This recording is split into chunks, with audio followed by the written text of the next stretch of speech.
Welcome to Japan Seikatsu. I'm Ian. Today I'm very excited to show you the latest in our interview series, which is Paul from X Chapter, who today is going to share his experience of being an ALT on the JET program and building a career all the way to the university level and pursuing a PhD. If you are passionate about Japan, curious about what life is like on the ground, I highly recommend that you take a look at Paul's YouTube channel. I'll share a link down below. I personally enjoy it very much, and I'm always learning something new. Before we get started, please note that when I did the recording of our interview, I failed to do a video recording of myself asking the questions. So I did a little bit of a post-production re-recording of myself asking the questions you may notice. But without further ado, let's get started with the interview.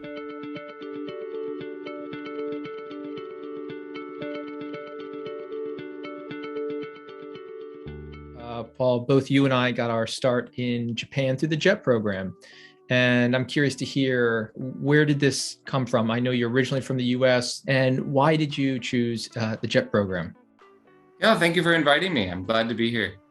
To be honest, I had sort of a general, vague interest in Japan, but it was never really like I really want to move to Japan, or I really wanted to even particularly travel to Japan per se.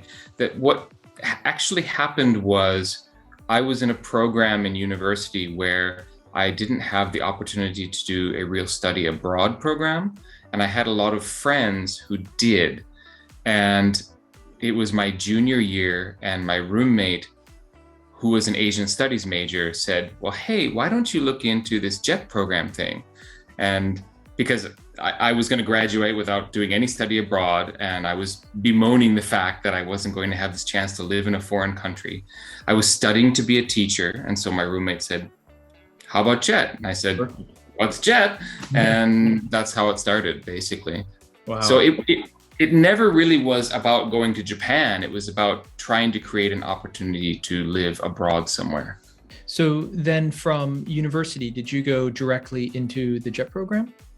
Pretty much. I finished my student teaching. I got teaching licensure in the States. Okay. And I taught as a substitute, and I had like 2 classes at one school in a local school district in Wisconsin for 6 months while I was doing that JET application process, waiting to find out. And I got into JET and came after just 6 months of teaching in the States. A lot of people watching may be considering the JET program or applying, and you mentioned your teaching experience. Are there any tips or advice for those that are applying to the JET program? I don't think teaching experience plays a large role, because in a lot of ways, I think JET wants you to be kind of a cultural ambassador and be a direct connection to foreign culture and foreign people in the local Japanese school experiences. And I mean, most people I knew on JET were not trained as teachers. There were some, but it certainly wasn't the norm. And I think more it was enthusiasm for wanting to live abroad and having that kind of experience, and having a kind of openness to wanting to be a part of a new culture. And I think a lot of JET screening is trying to find people who seem to have a genuine enthusiasm for that experience. Right. And they don't want people who are going to have culture shock and want to leave after 3 months, sort of thing. When you got into the JET program, where did they place you? And can you tell me about the experience and how many years you were there? Well, first of all, I think it might be a point of interest to viewers interested in JET that I was an alternate. I was not on the short list to begin. And so I was actually kind of put on hold for a moment when I got my letter and it said, you are an alternate. Right. So I realized I had to wait for, a certain number of people to bow out before I would actually have the chance to go. But I actually got my notice relatively quickly. I got my notice of alternate list, and I think it was maybe a week later that they said, okay, you're on the short list now. So it wasn't a hugely long wait, which was, nice for my heart. But Right. I didn't get any of the places that I wrote for, they give you these, where would you like to maybe be? And I didn't get any of those. I ended up in Yamanashi Prefecture, which is the prefecture basically that surrounds the northern slope of Mount Fuji, so just west of Tokyo. And so it's rural, but really close to the giant urban megalopolis that is Tokyo. So kind of a best of both worlds sort of situation. And it was a little bit of a roller coaster of a ride, to get that far. But overall, I wouldn't have had it happen any other way, basically, the way it all worked out. When you were doing JET, what were your thoughts about the next steps? I know JET, it has an end date for everybody. Were you thinking, I want to stay in Japan, or I want to go back to the US? What were you thinking at the time?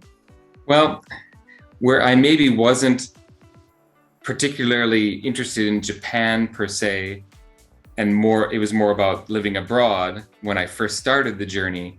By the point I was finishing my 3 years, back when JET was only 3 years, I couldn't stay beyond that. But at that point I was like, I really like this place, and I had already wanted to be a teacher and I wanted to stay in the teaching field. So I started looking into what my options were to stay in Japan. And they sort of boiled down to trying to get a private contract to continue in an ALT, assistant language teacher position, or start working for an eikaiwa, or stay in Japan and do some kind of degree and move into some other type of field or teaching.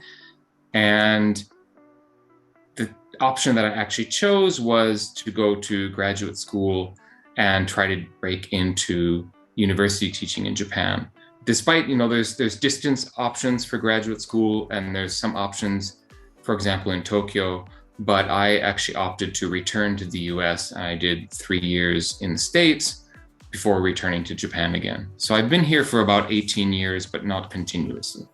Okay. What type of master's program did you decide to do? 3 years is a major commitment. I'm curious to hear about how the process was, how the experience was, and also how you went from getting a master's degree in the US and then the mechanics of moving back to Japan and finding work at the university level.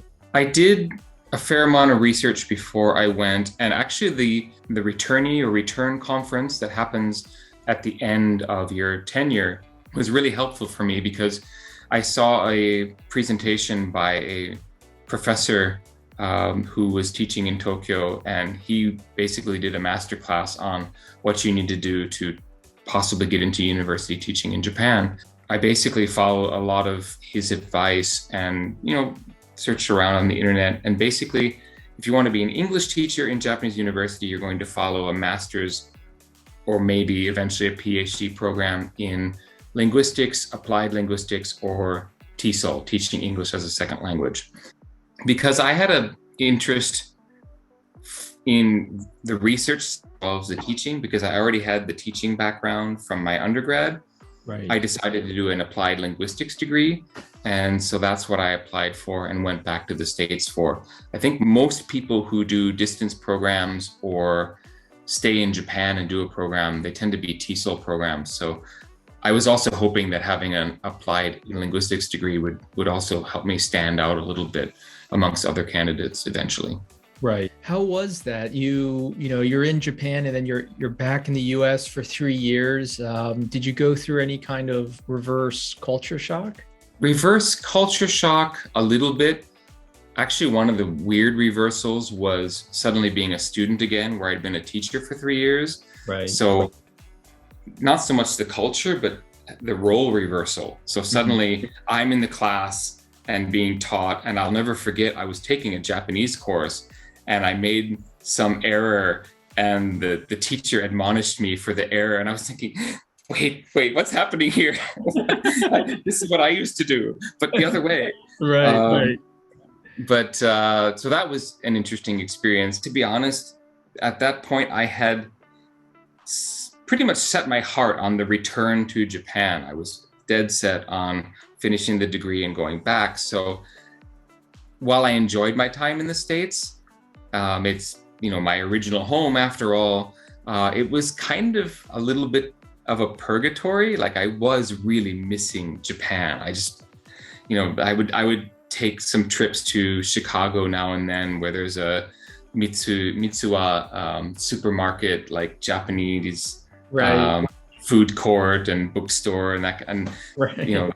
that was an oasis that I would go to from time to time, and would make me miss Japan even more. So I definitely miss Japan. Yeah.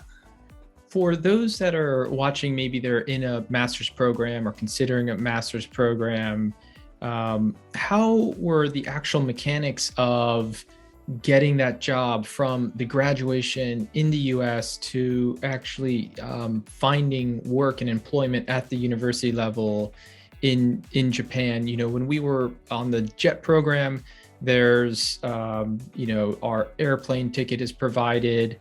We have training when we get there, and they get us to our final destination. There's a lot of support there. But how did you, finishing the master's program, navigate your own journey to the university level? What I did was, after graduation, so Japan's school year starts April. So I knew my best chance was to get one of the job openings that were being advertised for April. And I was finishing my master's in August. Okay. So I was going to be arriving in Japan with this weird time that was going to be before April. But I figured that was actually pretty good timing, because I was going to be able to apply for jobs and do interviews, because I would be in the country. And I don't know about nowadays, but certainly at that time, it was still the case that being in the country to go physically to the interviews was definitely a plus. And a lot of places would, on their job listings, would say you should have a visa, or you should be in the country already to apply for this job. That was certainly an issue. And so I returned to Japan. Through some connections, I actually got a job working at essentially an elementary school, kaiwa, English conversation, in a juku, cram school. And so that meant I wasn't just blowing through my savings for the 6 months up until April. And I applied for jobs. I used a number of websites to find positions, and I ended up being offered several part-time jobs, but I was offered some full-time jobs as well. So those obviously were where I ended up having my decision on where I was going to go.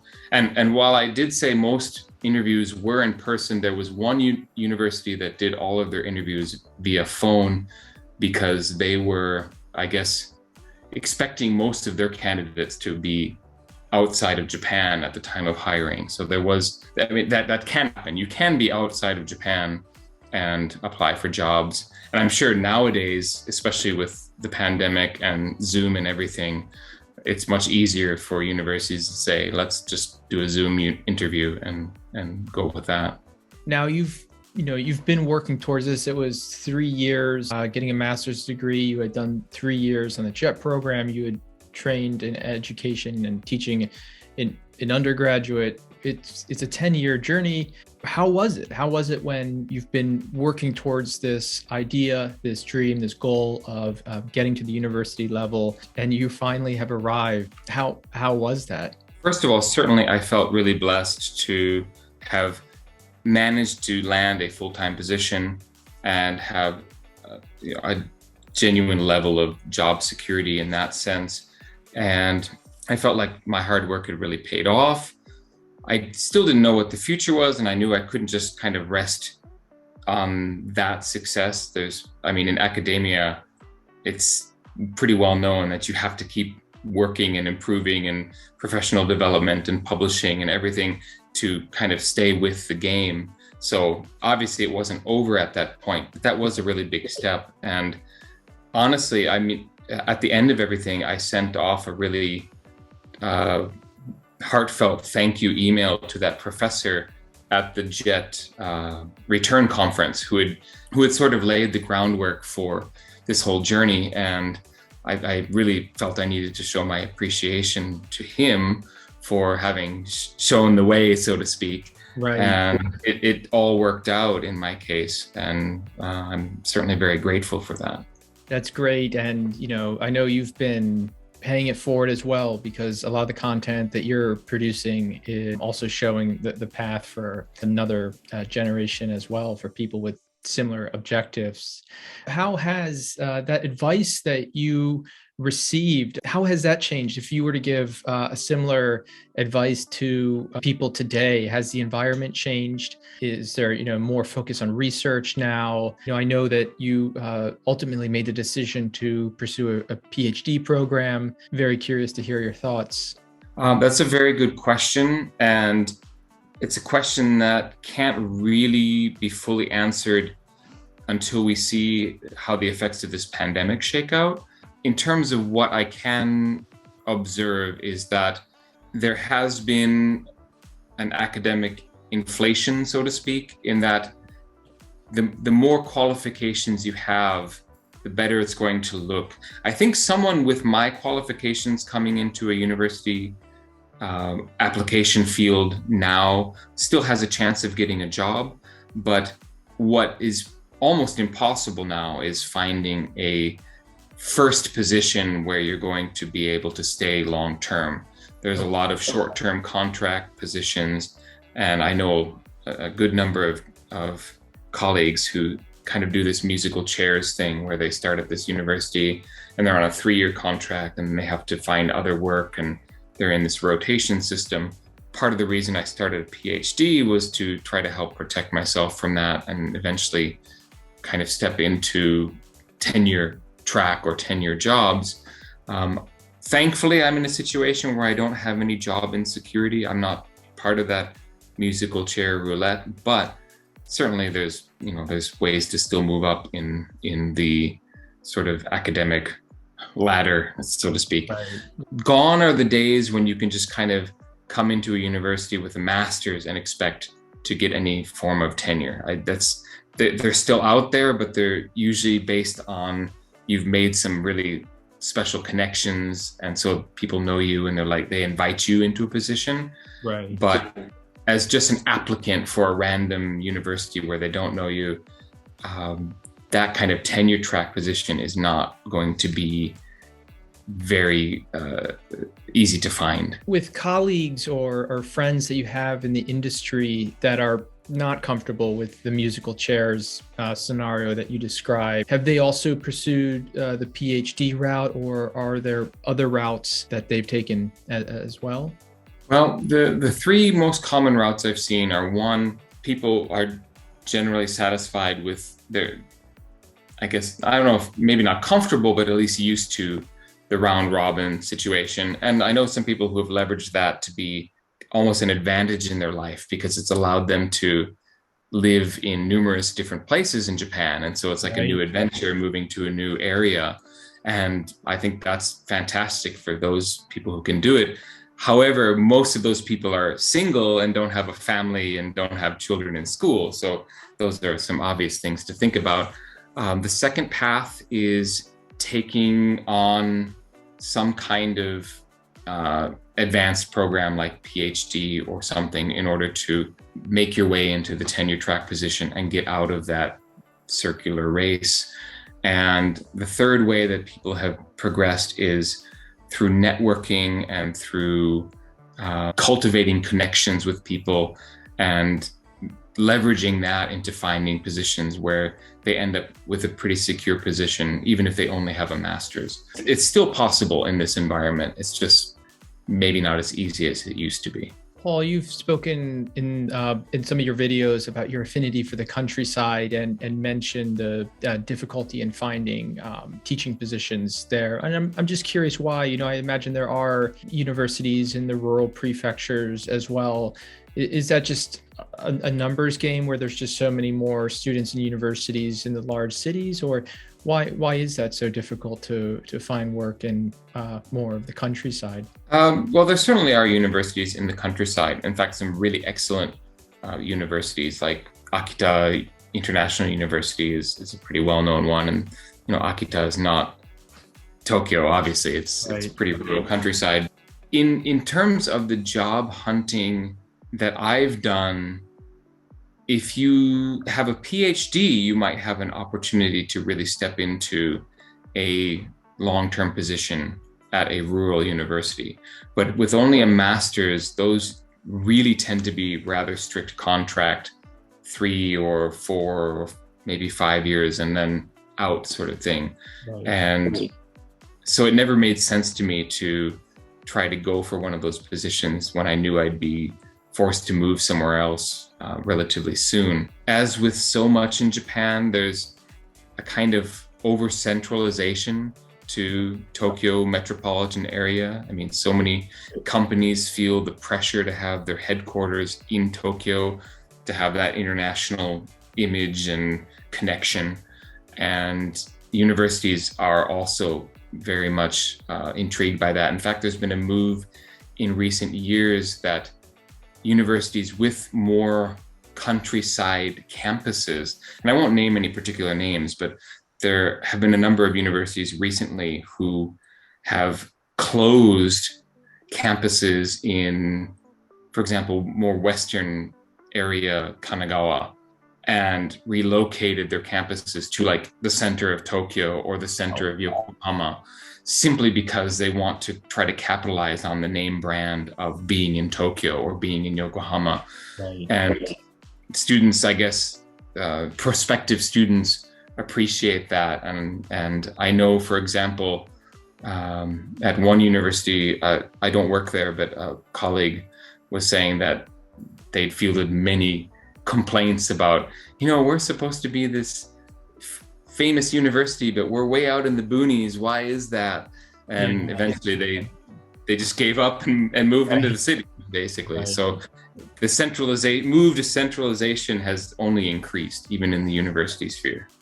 Now, earlier you mentioned the role reversal after you finished the JET program. You were in the master's program, and once again in the seat of the students.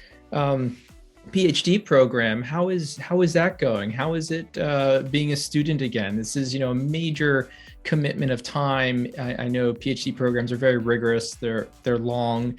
With your master's, you chose to go to the US, but with your PhD, you chose Japan. So very curious to hear about what was your thinking process behind that. How is it going? How is the life of a PhD student? So again, pretty much the same decision presented itself to me when I decided to do the PhD. It was go back to the States or another foreign country, or do a distance course, or stay in Japan. This time I decided to stay in Japan because the purgatory I felt during my master's program, I didn't really want to feel that again. I wanted to stay here. I really felt like I'd made my roots here and didn't want to go through that. So I looked into possible courses in Japan. And in terms of the journey itself, I'm really happy with my choice. I know personally, this is going to sound like I'm lazy or something, but I know myself, and I know that if I'd done a distance course, my self-motivation might not have been entirely enough to complete something as difficult as a PhD if I'm left to self-study. So I really wanted to have the contact and access to the university environment and, basically be able to meet with my advisor easily. So that really motivated my decision to do a program in a Japanese university. And it was definitely the right decision for me. I have an advisor who is really supportive and has really been helpful through the process. He's Japanese, but he did his PhD in the States, so he understands how the US PhD program works, and we do a lot of our communication in English.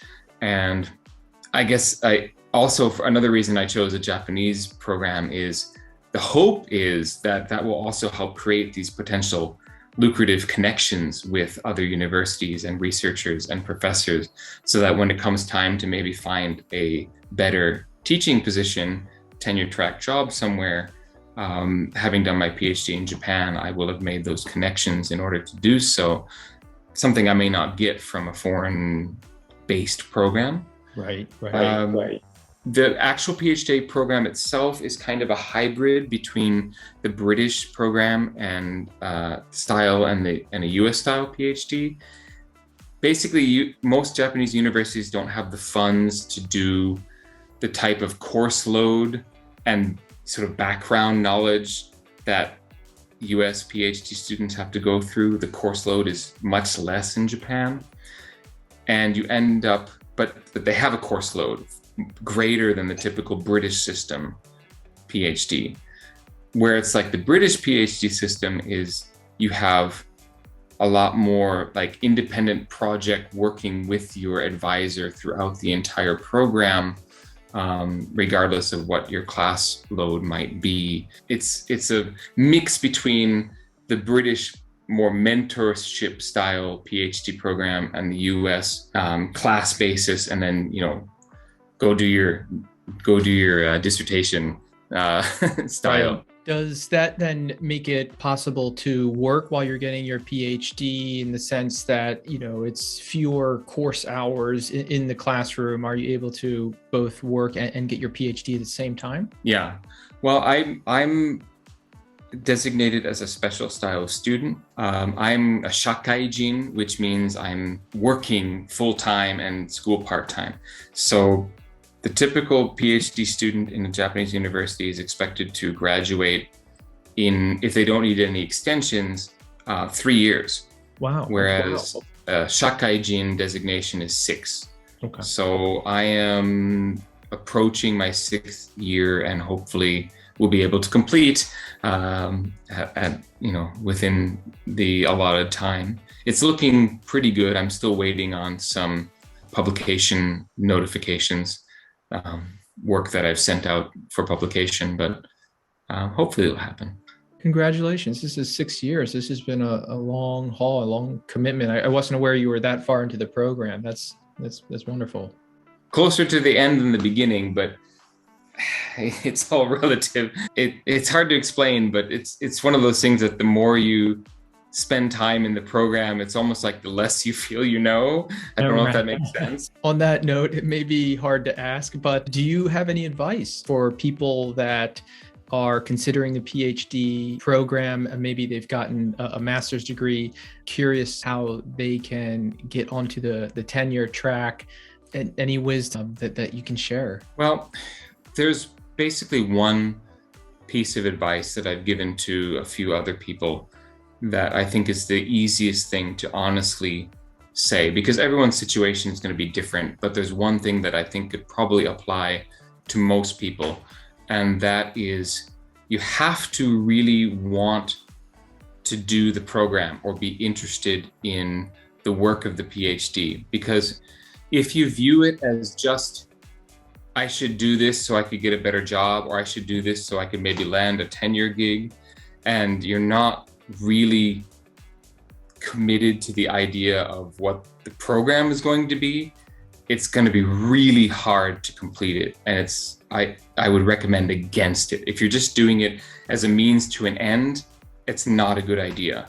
If it's something where you can say, I'm going to really possibly enjoy doing this research because it's going to be really intense, and I'm going to do this deep dive into this, what it really means to do higher end research, and you're interested in that, then by all means. It's just, you have to really want to do it. It can't just be, I should maybe do this because it'll help me. That's the wrong way to go into a PhD program. That's my one major piece of advice. Thank you, Paul. You've spent many years in Japan, connected to Japan, curious about further down the road one day with retirement. Do you consider Japan or returning to the US? Curious to hear your thoughts on remaining in Japan long term. Well, when people ask me how long I plan to stay in Japan, my typical answer is indefinitely. Meaning I don't discount the possibility that I might leave Japan at some point, but I certainly have no plans to do so. And I've made steps financially and otherwise to be prepared to retire in Japan and be here for the long term. I mean, I've bought property, I have retirement accounts that are linked to Japan.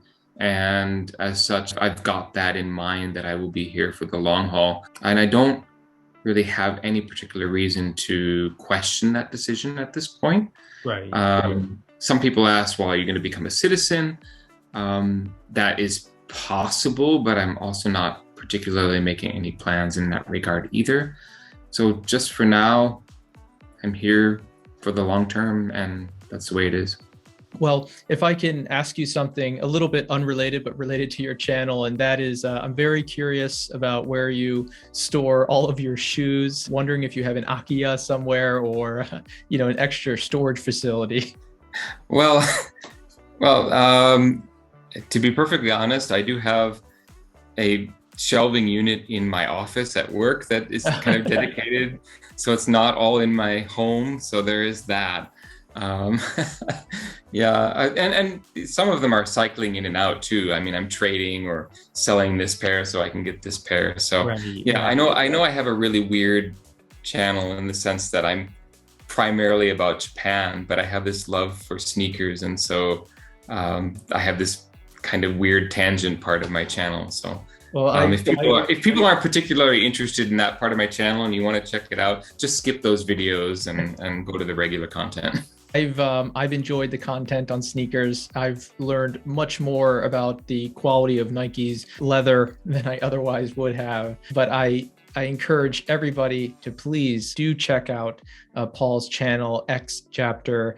It's full of very interesting, enjoyable, and enlightening content about what it's really like to live in Japan from somebody that's had boots on the ground, a lot of experience, and has navigated his own successful career. So please do check it out. I have a link down below. And again, Paul, thank you so much for your time today. I enjoyed the conversation, and best of luck. Well, thank you for having me. Thank you. Well, take care. Yep. Okay. Pleasure to be on, and nice to meet you in Zoom person. Yes. Looking forward to one day, maybe in person. Take care. Certainly. Cheers.